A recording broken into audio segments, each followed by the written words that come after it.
अस्सलाम वालेकुम, this is Mohammad Usman. और आज का जो हमारा लेक्चर है वो है एफएससी पार्ट 1, चैप्टर है एटॉमिक स्ट्रक्चर। टॉपिक का नाम है measurements of charge on electron. तो आज हम ये स्टडी करने वाले हैं कि साइंटिस्ट ने किस तरह से इलेक्ट्रॉन का चार्ज मेजर किया और मास ऑफ इलेक्ट्रॉन किस तरह से पता चला हमें। अगर हम इससे प्रीवियस टॉपिक की बात करें तो वहाँ पर हमने अभी सिर्फ़ और सिर्फ E/m वैल्यू ही कैलकुलेट की थी। ठीक है, E/m वैल्यू का आंसर हमारे पास जो आ रहा था वो आ रहा था 1.75 multiply by 10⁻11 coulomb per kg। और ये मेजर किया था किसने? जे थॉमसन ने। उन्होंने E/m वैल्यू हमें कैलकुलेट करके दे दी, लेकिन अभी तक हमें इसके चार्ज का भी नहीं पता, मास का भी नहीं पता। लेकिन इसका आंसर हमें पता है कि चार्ज टू मास रेशो क्या है। इसको हम चार्ज टू मास रेशो बोलते हैं। ये इलेक्ट्रॉन नहीं है, E का मतलब चार्ज है, M का मतलब मास है, तो इसलिए हम इसको चार्ज टू मास रेशो भी कहते हैं। उसका आंसर हमारे पास है, लेकिन हम क्या करें, अगर हमें इन दोनों वैल्यू में से कोई एक वैल्यू मिल जाए, जैसे मुझे चार्ज की वैल्यू मिल जाए, तो मैं क्या करूँगा, इस मास को इजीली बेसिक मैथमेटिक्स यूज़ करके निकालूँ, क्योंकि जब दो चीज़ें मेरे पास होंगी तो तीसरी निकालना कोई मुश्किल काम नहीं है। इसी तरह से अगर हमें मास का पता हो तो हम चार्ज भी निकाल सकते हैं। तो यहाँ से अगर हमें चार्ज को फाइंड आउट करना है, ठीक है, तो हम क्या करेंगे, मिल्कन आयल ड्रॉप एक्सपेरिमेंट को स्टडी करेंगे कि इन्होंने इलेक्ट्रॉन पे चार्ज जो था वो मेजर किया था। तो क्वेश्चन दो तरह से पेपर में आ सकता है। ठीक है, एक तो है measurement of charge on electron, दूसरा मिल्कन आयल ड्रॉप एक्सपेरिमेंट। जो चार्ज था वो मिल्कन ने मेजर किया था इलेक्ट्रॉन पे। ठीक है, ये मिल्कन एक साइंटिस्ट का नाम है और ये उन्होंने 1909 के अंदर मेजर किया। ठीक है, अगर बात की जाए कि किस तरह से किया था, ये जो वैल्यू है ये आपने जहन में रखनी है। ठीक है, क्योंकि यही आखिर भी हमने यूज़ करनी है। तो बच्चों, इन्होंने एक मेटालिक चैम्बर लिया, ये जो आपको नज़र आ रहा है। ठीक है, ये क्या एक चैम्बर है जो कि मेटल का बना हुआ है। अगर इसके पार्ट्स की बात करें तो ये क्या है, एक एटॉमाइज़र है। ठीक है, ये क्या है, एटॉमाइज़र है। इसका नाम क्या है, एटॉमाइज़र।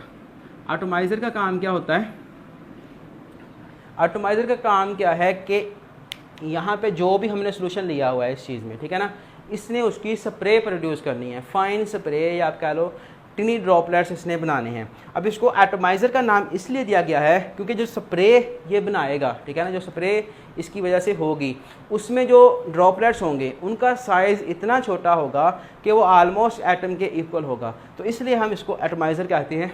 ठीक है, कि इसमें जो ड्रॉपलेट्स बनाने हैं वो एटम के साइज़ के बनाने हैं। अब इसके अंदर सॉल्यूशन की बात की जाए, ये जो सॉल्यूशन है ये कौन सा लिया है। ठीक है, तो अगर हम बात करें तो इन्होंने तो यूज़ किया था ऑयल। इन्होंने क्या यूज़ किया था, ऑयल।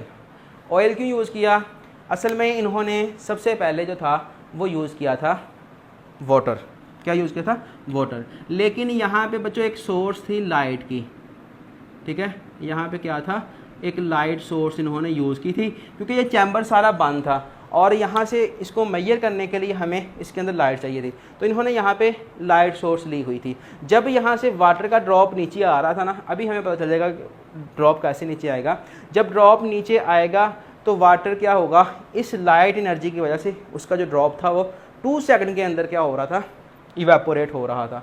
तो हमें उस ड्रॉपलेट को मेजर करना है असल में। तो जब ड्रॉपलेट ही नहीं रहेगा तो मेजर किसको करेंगे, तो इसलिए हमने यहाँ पे ऑयल को यूज़ किया। और ये कहाँ से पता चला, ये मुझे गूगल से पता चला। और ऑयल कौन सा यूज़ किया था इन्होंने, वैक्यूम पंप ऑयल यूज़ किया था। ठीक है, वैक्यूम पंप ऑयल यूज़ किया। अब वैक्यूम पंप ऑयल क्या होता है, ये जो वैक्यूम पंप होते हैं ना उनकी लुब्रिकेशन के लिए यूज़ किया जाता है। ठीक है, इसको तो ये ऑयल इन्होंने यूज़ किया। अब दूसरे पार्ट्स की बात करें तो एक ये आपको प्लेट नज़र आ रही है। ठीक है, ये जो प्लेट है ये असल में हमारा पॉजिटिव इलेक्ट्रोड है। ये क्या है, पॉजिटिव इलेक्ट्रोड है, जिसको हमने बैटरी के पॉजिटिव टर्मिनल के साथ कनेक्ट किया हुआ है। और इसमें आपको एक सुराख नज़र आ रहा है छोटा सा।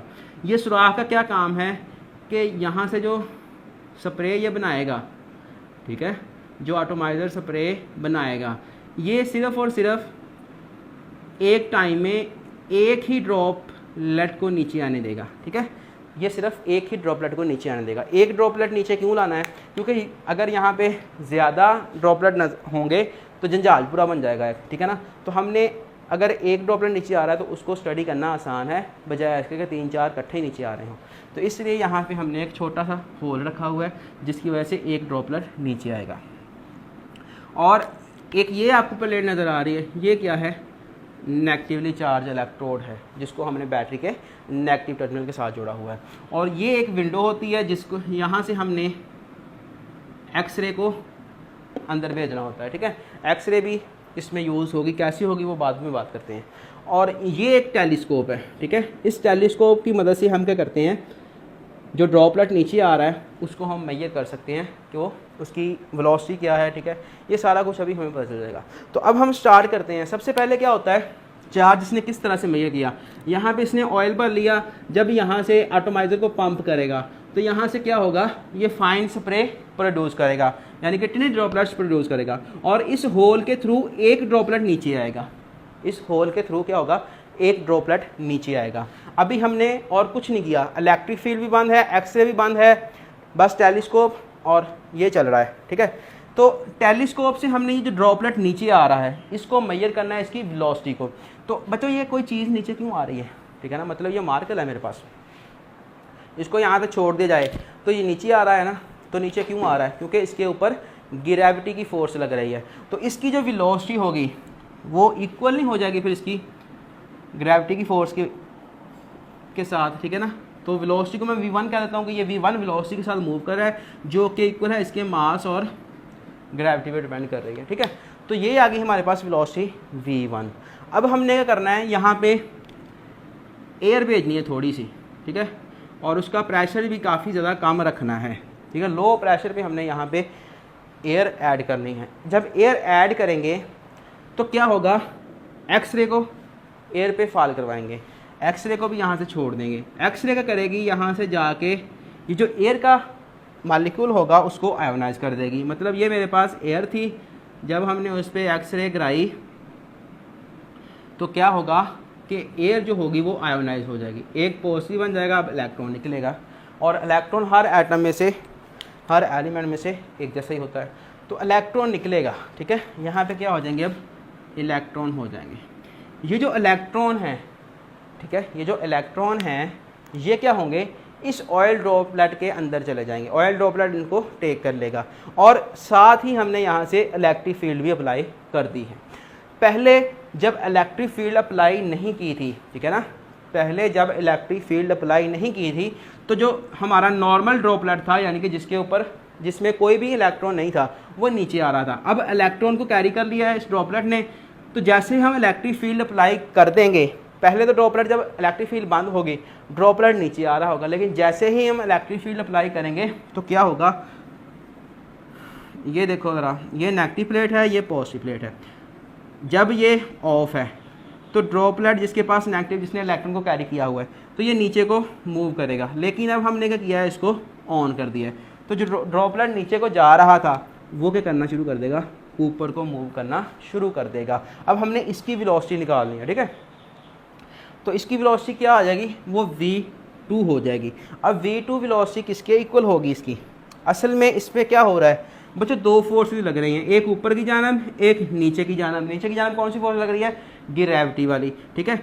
अब इसने नीचे आना है और लेकिन जा कहाँ पे रहा है, ऊपर जा रहा है। इट्स मीन कि ये वाली जो फोर्स है वो क्या है, स्ट्रॉन्ग है ना। ये वाली फोर्स क्या है, वो ज़्यादा अच्छी है, ज़्यादा मजबूत है, जिसकी वजह से ये ऊपर जा रहा है। तो अगर हमने इस फोर्स को निकालना हो, इस फोर्स को मैंने निकालना है, ठीक है, तो वो मेरे पास किसके इक्वल आएगी, इसमें से ये वाली फोर्स माइनस कर दो, मेरे पास ये वाली फोर्स आ जाएगी ना। मतलब देखो ज़रा, ये हमारा ड्रॉपलेट था जिसके पास नेगेटिव चार्ज था, ठीक है, हमने इलेक्ट्रिक फील्ड अप्लाई कर दी तो ये ऊपर को मूव करना शुरू हुआ, लेकिन ग्रेविटी की फोर्स तो इसको नीचे की तरफ खींच रही है। तो अगर मैंने ये वाली ऊपर की तरफ जो फोर्स लग रही है इसको कैलकुलेट करना हो तो वो कैसी होगी कि इस फोर्स में से, जो ऊपर की तरफ है उसमें से ग्रेविटी की फोर्स माइनस कर दो, तो मेरे पास जो ऊपर की तरफ फोर्स लग रही है वो एग्जैक्ट फोर्स आ जाएगी, नेट फोर्स आ जाएगी, ठीक है। तो v2 हमारी इक्वल हो जाएगी F माइनस mg के। ये F क्या है, ये वाली फोर्स है जो ऊपर की तरफ लग रही है, इसमें से ये वाली फोर्स माइनस कर दो तो हमारे पास ये वाली एग्जैक्ट फोर्स आ जाएगी। अब ये वाली फोर्स कहाँ से आएगी, तो हमने एक फिजिक्स में इलेक्ट्रिक फील्ड इंटेंसिटी का फार्मूला पढ़ा है कि E इज इक्वल होता है F ओवर Q के, ठीक है, फोर्स पर यूनिट चार्ज के इक्वल होती है इलेक्ट्रिक फील्ड इंटेंसिटी। तो अगर यहाँ से इसको रीअरेंज किया जाए और इस Q को अगर हम E बना लें, क्योंकि फिजिक्स के अंदर चार्ज को Q से रिप्रेजेंट करते हैं, लेकिन केमिस्ट्री हम पढ़ रहे हैं तो हम इसको E कर लेते हैं, ठीक है। तो यहाँ पे आप लिख लो कि Q is equal to E है, तो ये E हो गया इज़ इक्वल टू हो गया F के, यानी कि इसको मैंने इधर भेज दिया है, बाकी कुछ नहीं किया। अब F की जगह पे आप E पुट कर दो, तो V2 इज़ इक्वल टू आ जाएगी आपके पास EE माइनस mg, ठीक है। अब ये सारा फार्मूला आपके पास बन गया है। अब आप क्या करो, इसको इक्वेशन नंबर 2 कह लो, चलो इसको 1 कह लो। अब 1 को 2 से डिवाइड कर दो, तो क्या आएगा, V1 over V2 is equal to mg over EE minus mg, यही नहीं आ जाएगा, ठीक है। अब हमने यहाँ से चार्ज फाइंड आउट करना है, क्योंकि हम चार्ज को मेजर कर रहे हैं। तो इसने कैसे किया, यहाँ पे ये जो E है ये हमारा क्या है, चार्ज है, हमें इसकी वैल्यू निकालनी है। तो मैं क्या करूँगा, ये सारी वैल्यू यहाँ पे पुट कर दूँ, मेरे पास ये वाली वैल्यू आ जाएगी। अब ये सारी वैल्यूज़ कैसे आएंगी, अगर हम वेलोसिटी की बात करें, V1 और V2 कैसे मेजर करेंगे, तो असल में होता क्या है कि जब ये नीचे को मूव कर रहा होता है, यहाँ पे पीछे एक स्केल भी होता है, ठीक है। तो जैसे ही ये नीचे मूव करना शुरू करेगा, हम स्टॉप वॉच को ऑन कर देंगे, ठीक है, चला देंगे और यहाँ से रीडिंग देखना शुरू कर देंगे। तो वहाँ से हम क्या करेंगे, V1 और V2 को हम देख लेंगे, उसकी वैल्यू नोट कर लेंगे क्या आती है, ठीक है। अब M क्या है, M है मास। तो मास को हम देखने के लिए, मास को तोलने के लिए क्या करेंगे, जैसे ही हमने इलेक्ट्रिक फील्ड अप्लाई की तो ये हमारा डॉपलेट ऊपर जाना शुरू कर देगा, लेकिन हमने इलेक्ट्रिक फील्ड की स्ट्रेंथ इतनी रखनी है जो क्या करे, ग्रेविटी के इक्वल हो, ठीक है ना। अगर ये दोनों फोर्सेस, ये वाली फोर्स जो ग्रेविटी की है और ये वाली फोर्स जो इलेक्ट्रिक फील्ड की है, अगर ये दोनों क्या हो जाएं, इलेक्ट्रिक फील्ड और ग्रेविटी दोनों इक्वल हो जाएं, तो ड्रॉपलेट क्या हो जाएगा, सस्पेंड हो जाएगा, ये यहीं पे रुक जाएगा। फिर हम इस पर बच्चों स्टोक्स लॉ अप्लाई करते हैं, जिसकी वजह से हमारे पास मास भी आता है और ग्रेविटी की वैल्यू हमारे पास पहली होती है 9.8, ठीक है, हमें पता ही है। तो E क्या है, अब आपका E क्या है, इलेक्ट्रिक फील्ड है कि आपने कितने वोल्ट की बैटरी या कितना पोटेंशियल दिया हुआ है। तो वहाँ से आपको E भी मिल जाएगा, सारी वैल्यूज आप पुट करोगे तो आपके पास E आ जाएगा।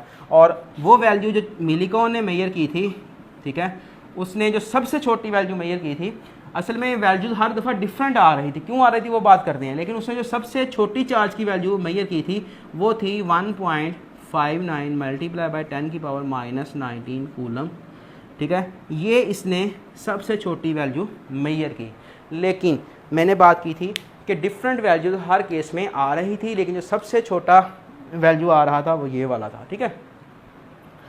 अब डिफरेंट वैल्यूज़ आने की वजह क्या है, तो यहाँ पे बच्चों कोई एक इलेक्ट्रॉन नहीं है, बहुत ज़्यादा इलेक्ट्रॉन होंगे, ठीक है ना, हो सकता है कोई 8-10 हों या ज़्यादा हों। तो अब ज़रूरी नहीं है कि एक ड्रॉप के अंदर सिर्फ एक ही इलेक्ट्रॉन आए, क्या हो सकता है, किसी में 3 हो सकते हैं, किसी में 2 हो सकते हैं, मतलब जिसको जो मिलेगा वो उसके साथ चला जाएगा, ठीक है। तो यहाँ पे किसी ड्रॉपलेट के अंदर 2 इलेक्ट्रॉन हो गए थे, ठीक है, किसी के अंदर 3 इलेक्ट्रॉन, किसी के अंदर 5 इलेक्ट्रॉन।